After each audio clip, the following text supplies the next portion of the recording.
Sa mga actual test rides at GPS tests ng mga kapwa riders, ang sagad ng third gear ng Rusi Flash 150X stock setup ay karaniwang naglalaro sa top speed sa third gear.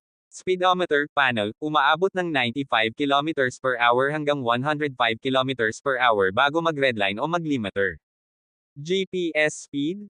Dahil may konting happy meter, ang karamihan ng panels, ang real-world speed nito sa GPS ay nasa paligid ng 85 km per hour hanggang 92 km per hour. Mahahalagang paalala sa performance. 4 na valve DOHC power, ramdam ang hatik ng Flash 150X sa third gear dahil sa 4 na valve setup nito. Dito madalas bumubuhay ang makina para sa arangkada o kung kailangan mong mag-overtake ng mabilis. Sprocket ratio. Ang bilis sa bawat gear ay nakadepende rin kung stock pa ang sprocket, karaniwang 15-42 o katulad na ratio. Kung nagpalit ka na ng sprocket size para sa long play, maaaring tumaas pa ang sagad ng third gear pero mababawasan ang arangkada. Weight at wind, malaking factor din ang bigat ng rider at ang lakas ng hangin, resistance, sa kung gaano kabilis aabot ang motor sa dulo ng bawat gear.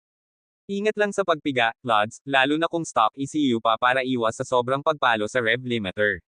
Ride safe.